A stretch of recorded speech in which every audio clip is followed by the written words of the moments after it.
Cancer research funding is at risk. How CAP members can take action. Plus, how pathologists can move toward patient-centered pathology reports. Coming up next on the Path News Network. This is the Path News Network Daily Edition, powered by the College of American Pathologists. I'm Brittany Riddle. Today is Tuesday, August 19th. Here is the latest news. President Trump's fiscal year budget proposes eliminating the CDC's Division of Cancer Prevention and Control. The CAP has warned Congress that eliminating the division would undermine screening efforts, delay early detection, and slow progress in reducing cancer. CAP members can use the Action Alert Center to call on Congress to protect critical research funding. The Food and Drug Administration has formally rescinded its laboratory-developed test regulation after a defeat in court. In 2024, the FDA adopted the regulation, which applied to all LDTs created by labs in the United States. In March 2025, a U.S. District Court struck down the rule, and the FDA did not appeal. The CAP has answers to your questions about the proposed 2026 Medicare Physician Fee Schedule rule. Watch our on-demand webinar on the CAP's YouTube channel. Finally, making pathology reports more patient-centered could be a game changer in healthcare. Joining me today is Dr. Deanna Cardona, Vice Chair of the Council on Government and Professional Affairs at the CAP, to discuss what this would mean for pathologists and their patients. Dr. Cardona, thank you for joining us today. You've done a lot of work around making pathology reports more patient-centered. Tell us a little bit about that work and what would make a pathology report more patient-centered.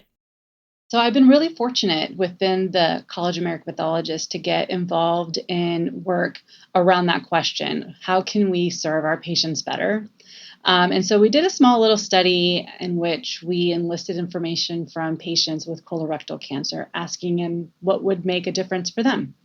And I'll be honest, early on, I thought I was going to hear that, oh, can you just kind of summarize this for me? Can you put this in layman terms? But it was actually quite opposite. What our patients are asking of us is to teach them. So that's a prime opportunity for us to educate them, provide them context as far as what the report really means. They didn't want us to change the language.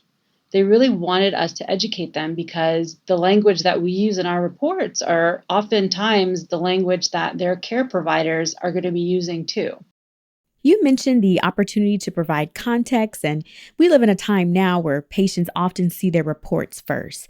How would you change the report to prevent patients from misunderstanding their results? So we kind of presented the patients with a couple of different ideas. One of it was, well, what if we gave you the report, but then also gave you a summary paragraph of what the report meant?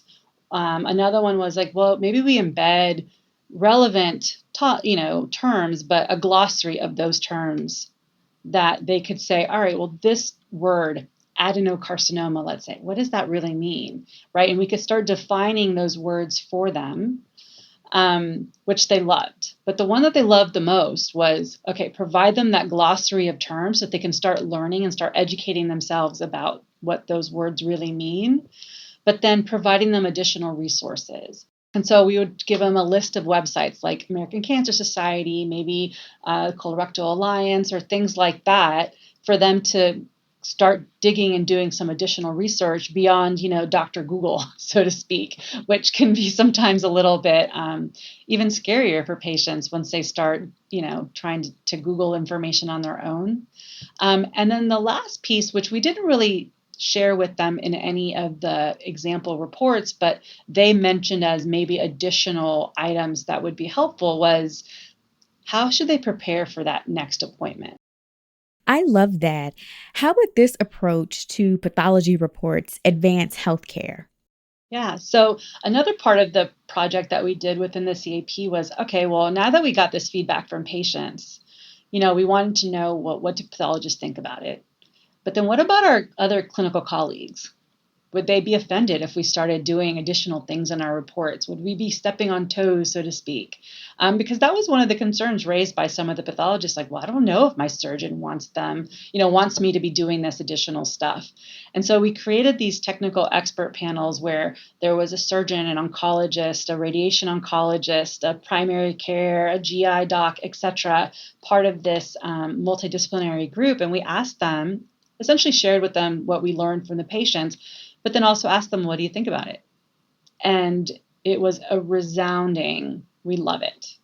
This would help us, right? If our patients come in already at a higher base understanding, it enables our conversations to go where they need to go much more quickly, have our patients be more engaged in those discussions, and then also feel better informed to make kind of meaningful decisions based on what they already learned because of what was provided in the pathology report, and then guided by discussions that they had with their primary care or surgeons, etc. So they really thought it was going to be quite beneficial.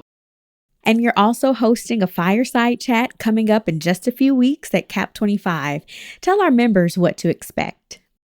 So as you mentioned, in Orlando at the annual meeting, we'll have a session just focused on how should pathologists start thinking about delivering patient-centered pathology reporting. We're trying to keep in mind that we want this to be done in a very not burdensome way, right? Because if it's going to be a lot of additional work for individuals, then it's not going to happen. It's not going to be successful, and it's not intended for us to add one more thing to someone's plate. And so I really would love this discussion really to be an open discussion of folks either sharing what they're already doing, because there are a lot of people working on this already, or even start brainstorming what are ideas that we could start working on, whether it's the CAP or working with other societies on building those tools so that pathologists could readily use them and access them. So, for example, building that glossary of terms. Could we embed that in our cancer checklist already so it's not an additional lift for the pathologist, but they know that they get the benefit of already having that included in their synoptic reports? Thank you again, Dr. Cardona, for joining me.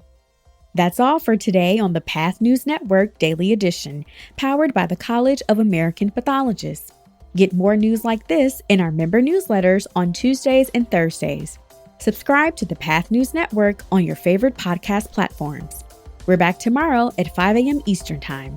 I'm Brittany Riddle. Thank you for listening.